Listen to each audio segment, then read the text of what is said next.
Welcome to Naked Reflections, brought to you from the Woolf Institute. I'm Ed Kessler, and each week I'll be taking an in-depth look at the stories reported by our friends over at the Naked Scientists. What does the latest scientific stuff mean for the rest of us? Stay with us and find out. Hello and welcome to Naked Reflections. The notion of sanctuary for the oppressed individual or for groups of people fleeing persecution or war, is an ancient and noble one. In biblical times, there were even designated sanctuary cities for those who'd been accused of something and were under threat of retaliation. In these days, unfortunately, the women's refuge provides another, all too common sort of sanctuary. In the natural world, the idea of sanctuaries is associated with the environment and the wildlife. Here's Jan van Bookover speaking about fish sanctuaries on the Naked Scientist show, Alternatives to Overfishing. One of those means is to set up what we call community-based marine protected area. In the Philippines, they're often called fish sanctuaries. And what they are is they're basically a small area of the reef that is set apart, and within that area, no fishing whatsoever is allowed. There's some limited diving allowed inside for tourists, but other than that, the area is fully protected. What we're trying to establish is a situation where fish within the sanctuary are allowed to grow and actually reproduce, and after several years, fish start to leave the sanctuary, and that's where they can get caught by the fishermen. So it protects the fish within the sanctuary, but in addition to that, it also creates what's known as a spillover effect. So fish actually leave the sanctuary when they're at a size and an age where it's more productive for fishermen to catch them. Sanctuary is the topic on this week's Naked Reflections, and we're focusing on sanctuary in the human realm. What exactly is it and who can deliver it? With me to discuss sanctuary is Dr. Beth Phillips, Public Engagement Fellow here at the Woolf Institute, and amongst other things, Beth has worked with prisoners in high security installations and is the author of the intriguingly entitled Political Theology, A Guide for the Perplexed. Joining Beth is Sarah Truitt, Chief Operating Officer of the charity City of Sanctuary. City of Sanctuary works towards building a culture of welcome and hospitality towards refugees and asylum seekers across the country. Sarah focuses on the North East, Yorkshire and Humberside. Well, welcome both.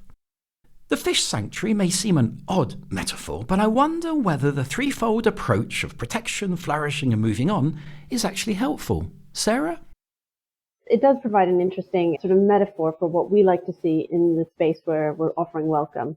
I mean, certainly the first and most important step is to bring people into a place of safety and sanctuary.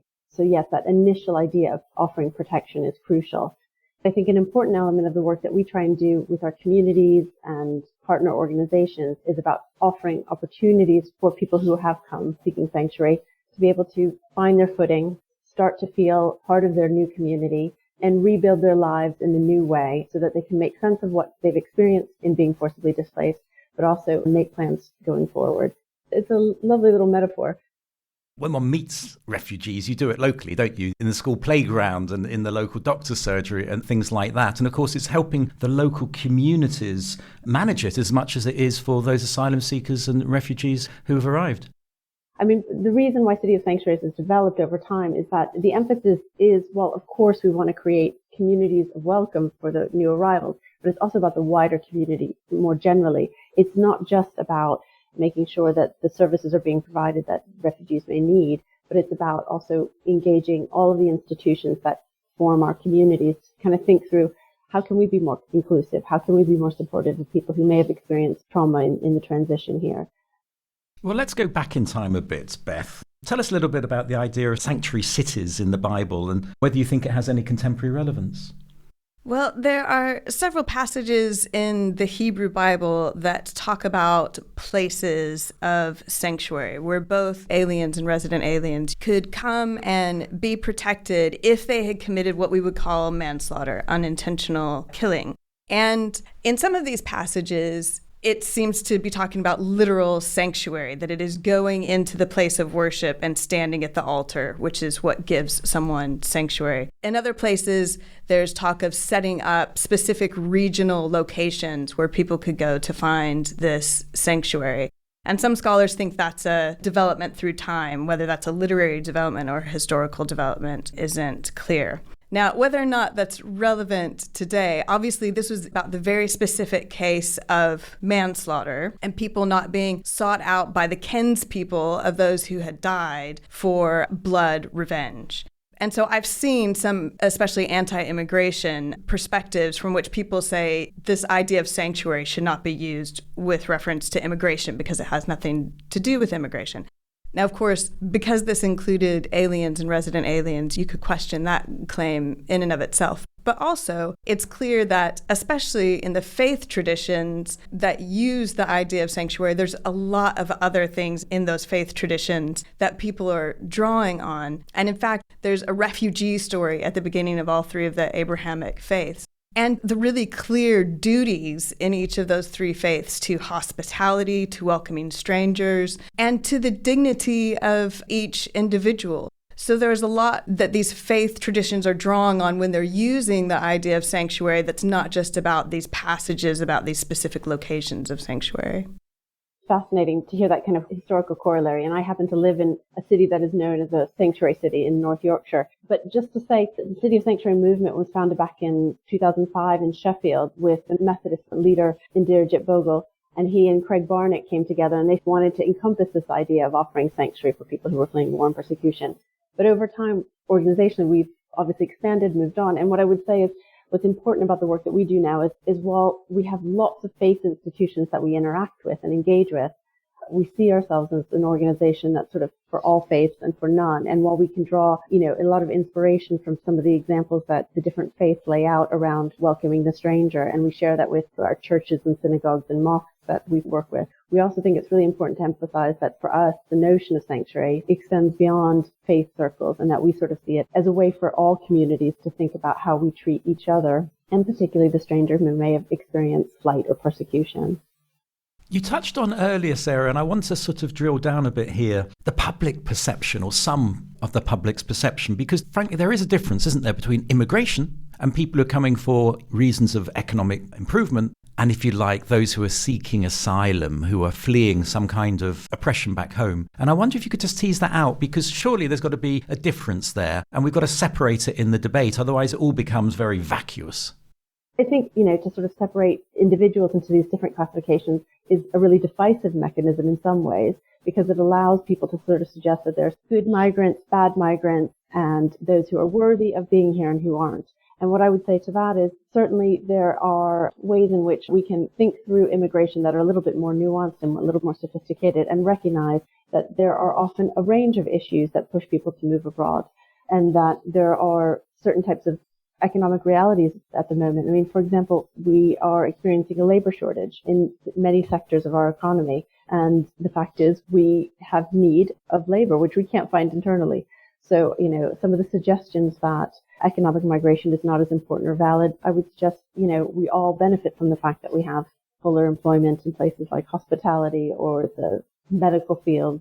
And I think what's really unfortunate is that some people who've experienced war and persecution, who develop resilience and talent and come to our country simply trying to find a little bit of sanctuary and peace, we don't let them bring their talents to us and to the wider community. And unfortunately, because so often people wind up being in the asylum process for such a long time, they're not able to become economically active for a while. And again, that sort of feeds this perception on simultaneously asylum seekers are stealing benefits while they're not being allowed to actually work and offer their talents and be paid. So it's sort of this double bind that a lot of these asylum seekers find themselves in. Beth, I wonder whether some of the different language used about the stranger, the resident alien, there's the foreign, all these different terms that the Bible uses, but they do differentiate between them, don't they? Is there something there? Because I'll be honest, it's sometimes a bit easy to simply say that all refugees, and I speak as a child of two refugees, are saints, and all people who come here have the right to come here. We have borders, we have to have borders, I think. But how do we manage that process? And do the biblical texts, whether it's Hebrew Bible, New Testament, or frankly Quranic and other texts, help us here in terms of differentiation? It is clear in the legal and political traditions of these three faiths that there are distinctions made between citizens or insiders to the community and those who are resident but not originally from that nation or community and those who are refugees or asylum seekers. And interestingly, it's Islamic law that has the strongest provisions for the absolute duty to provide care to refugees and asylum seekers, whereas they are more prescribed in the other traditions. And I think maybe going back to the analogy of the fish sanctuary is interesting here, because one of the purposes, it sounds like, of that project was to try to hold in balance what's needed in the natural world in terms of safety and flourishing for that fish population, and what are the legitimate needs of self-interest of the local population who need to go fishing and be able to sell fish. And that this project tried to attend to both of those. I think that, of course, we have to recognize the legitimate self-interest of nations, but also balancing that on either side with the attention to the needs and dignity of every human being, no matter their origin and their circumstance, and the role of each nation in the global community. So there's the national question, if you like, Sarah, but there's also the local question. How much power do local government and local councils have? I think, in short, in the context of the UK, probably very little. I mean, our immigration policies are set by Westminster. And so local authorities are very much constrained by what they can and can't do. They can't sort of override those elements, and they can't prevent those authorities from, for example, seizing people and putting them in detention when those situations arise. However, that's not to say that local communities and local authorities can't creatively engage with how to sort of best offer and support sanctuary, particularly the initiatives that exist within their communities. Over the last year and a half, we've been developing something we call the Local Authorities of Sanctuary Network, which is effectively just that we bring together different local authorities from across the UK. Right now, we've had about 22 places like Birmingham, Bradford, Newcastle that regularly meet and discuss and share ideas about what's happening. So in the last year, we've had meetings where they got together and they talk about how they're supporting the Ukrainian scheme, how they're facilitating support with local actors. Yes, it's interesting, isn't it, with the war in Ukraine and the public reaction to it, which has been quite remarkable. Has it privatized this area? Because so many tens of thousands of people offered their homes. And I know there's been a sort of a real backlog and problems getting visas and the Home Office and so on. But is there a danger when you privatize the sanctuary? I think I would say two things to that, and Sarah can speak better, I'm sure, to the present situation. But just sort of conceptually, I would say, on the one hand, there's lots of precedents for sanctuary movements being private. And so, for example, most recently in the States, the sanctuary movement was about the Trump-era really hostile immigration policies and the huge drives to detain and deport people. And so places of worship and schools and universities declared themselves sanctuaries where people could come and be protected so that they would not be detained or deported. And so that's, a grassroots private kind of movement. And I think that helps sort of tease out the fact that when private sanctuary movements arise from the grassroots, that can be a really positive thing that may show a really healthy civil society, or it may show important resistance to bad government policies. On the other hand, if the drive for privatization comes from above, if it's government policy pushing provision downward to private sectors, then we have to ask some really serious questions about what the motivation and the payoff is of that kind of movement. You've hit some really crucial points there. I mean, I think what we're seeing with the Ukraine response, while it is incredibly heartening and incredibly moving to see so many people opening their homes, simultaneously, it's effectively allowed the government to abdicate responsibility. The government is really trying to put the onus on integration and community welcome entirely on local and voluntary groups. And now, of course, some of it is quite fitting that, at that local level is where you see appropriate activity. And I don't for one moment suggest that all answers to integration should lie in Westminster, certainly not. However, I do think it's concerning because it's that outsourcing, and it's an interesting dynamic. Sorry, I'm going to pull in another bit of my background. My mother's Swedish, so I spend time going between the two countries. What I see here in the UK is we have this really vibrant voluntary sector that's committed and doing a lot of work, but is completely overstretched, lacks capacity, lacks funding, which means that we're sort of susceptible to breaking at any moment. And I would say the refugee sector has felt this way under stress for the past year following the Afghanistan crisis, Ukraine, as well as the recent passage of the Nationality and Borders Act. But then you have a different contrast in the case of Sweden, where there's huge state provision for new arrivals, and it almost abdicates responsibility at the community level and at the voluntary sector level. So communities don't feel responsible for it because it's what the government doing. I think in an ideal world, we'd find a space where both the local sector and the national government were working a little bit more in sync to offer that welcome. This is Naked Reflections with me, Ed Kessler. My guests are Beth Phillips and Sarah Tuitt, and our subject, sanctuary. Our association with the Naked Scientist show often provides some unexpected insights into the subjects we discuss.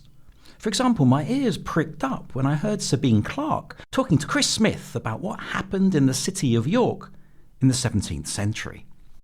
It was a time where some very draconian measures were introduced to control the plague, and what the City Council, the aldermen, did at this period was institute a policy of boarding up the sick and affected in their own homes. So, crikey, what would have happened to those people then? Well, in fact, guards would stand outside their houses and place boards across their doors and their windows, and while they would pass the inhabitants of the house some food, they basically waited really until everyone was dead. Sabine Clark speaking on the show The Best of the BA Festival and spilling the beans on what sounds like some rather hair-raising public health policies. Beth, are plague lockdowns a kind of negative version of sanctuary? Well, I think one of the interesting things to tease out here in relating this conversation about plague lockdowns, or maybe we should say lock-ins, these aren't lockdowns as we experienced it 2 years ago, is thinking about the relationship between individual good and common good. Because in the case of these people being locked in during the plague, the only concern there is public health. It's not for the well-being or safety or health of the person being locked in. And of course, that's sort of reasonable in the historical setting and what was possible at that time. We can't really second guess that from our own perspective. But I think that thinking about that in relation to cities of sanctuary, it's interesting to me that the ancient provisions for sanctuary explicitly had in mind both the individual good and the common good, that there was the desire to provide a safe space in a moment of acute need for individuals, not based on any merit, but just individuals have dignity in and of themselves and deserve safety and protection. But also that this was seen as part of the common good, understood as, limiting vigilante justice in particular, because it was absolutely legal in these contexts for Ken's people to seek the death of someone who had murdered one of their own. So that wasn't an illegal thing, but the sanctuary provided a moment of safety or a very long period of safety until that case could actually be judged. And there was an understanding there that this is the kind of society we want to be. We don't want to be a society where vigilante justice goes unchecked. And I think that many, many people suggest, especially coming from faith perspectives, that this attention to individual dignity and to the common good and always holding those in conversation with one another is what's so badly needed in policies around immigration and asylum and refugees. And that very often the problem is that one or both of those is not being attended to as well as it should be, or they're not seen as interdependent on one another, that the good of individuals in need is necessary for the common good. Yeah, I just think it's a very important thing for us to keep in mind, because so often the focus right now around the asylum seeker debate in the UK is around whether or not these particular individuals are worthy of asylum or sanctuary. Whereas I think, particularly in the work that we're seeing, there's so much benefit to a wider community to thinking about how do we take care of those who might be most vulnerable and most in need of support and aid, and what does that do for all of us collectively? It's an interesting dynamic, because in light of COVID, I think we were all very congratulatory in 2020, 21, when we sort of were going through this period of having our lockdown and celebrating the NHS and talking about our shared common responsibility. For some of us, we hope that would kind of extend into a wider discussion about what that means for those who may be undergoing crisis or destitution even before or post-COVID. And I think, unfortunately, now we've lost a little bit of that dialogue and debate around what is it we all owe each other to keep each other safe and healthy, and not just in the context of physical public health. But I think now that sort of wider debate is sadly not happening to the degree I would have hoped to see coming out of COVID. It's part of the flawed human condition, I think, Sarah, our kind of loss of memory and putting things behind us. And it does strike me that one of the areas to help people and our listeners to understand the issues that we're facing is the personal encounter. I mean, it's one thing to read about it in the newspapers or online or see it on our laptops, but unless we actually meet people face to face, we don't really appreciate the challenges that they have. And actually, on the whole, in my experience, they're not as bad as I thought they were. Yes, I mean, that was definitely my experience in working with people who are in prisons, and also just in ethnographic research that I've done, that actually going to be with a group of people and trying in whatever very limited way to get inside their reality is the only way to fully understand and appreciate the human experience. And as much as you can read about it or think about it, encounter is where that actually becomes real in a way that sticks. It's fascinating that you brought this up, actually, because, I mean, if you look at sort of our documentation, what our theory of change is predicated on that social contact theory. And it's really about changing hearts and minds. And what's an interesting thing for us in the movement is just that over the last 5 or 6 years, as we've seen, for example, resettlement of refugees expand over the country, moving beyond sort of traditional urban conurbations and coming into areas like North Yorkshire, where I am, you're seeing more and more groups develop because, quite frankly, suddenly they're encountering people who have sought sanctuary and understand them for what they are, which are humans who've gone through a really difficult experience.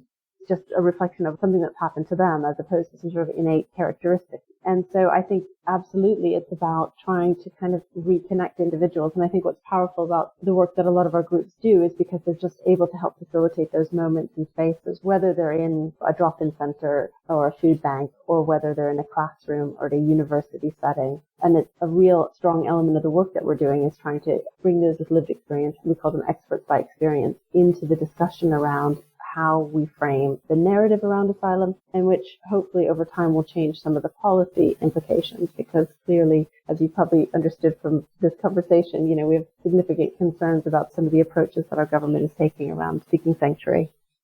I think there's a recognition, even in the Home Office, that the system is broken, and certainly that's my understanding of it, across political and ideological boundaries and so on. So how do we move it forward? I know from personal experience that hosting Syrian refugees was an enormous privilege to my wife and I, and you learn so much, and your friends do as well.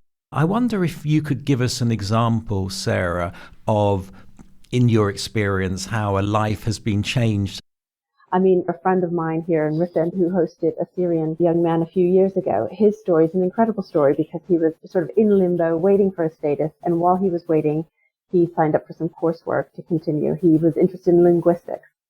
Finally, he got his permission to stay. He got accepted into a Leeds university, did his MA. He was so successful at that. Then he was invited to continue on and do research into his PhD. When he describes his period of being hosted in a family, he had no idea that he would gain the stability and peace of mind to be able to think about those next steps. So it can be really transformative for that new arrival. In terms of that family, well, that person has gone on to be incredibly active within the City of Sanctuary movement here in North Yorkshire and has helped spearhead community sponsorship and helping to bring further refugee families to our community, which not only benefits those individual families, but then again expands this community's conception of its role in offering hospitality and welcome. Beth, it's easy enough, or maybe not too difficult, if you like, to welcome refugees, but we can't remove our borders, can we? Well, as you say, there's a range of opinions on that. And there was a time when borders, as we know them now, did not exist.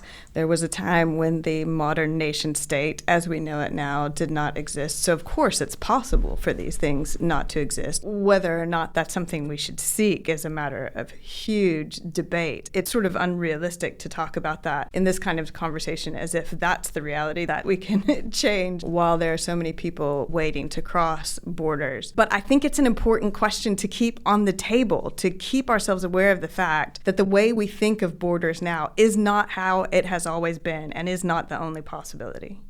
I think that's a really interesting point. Borders have been ever shifting.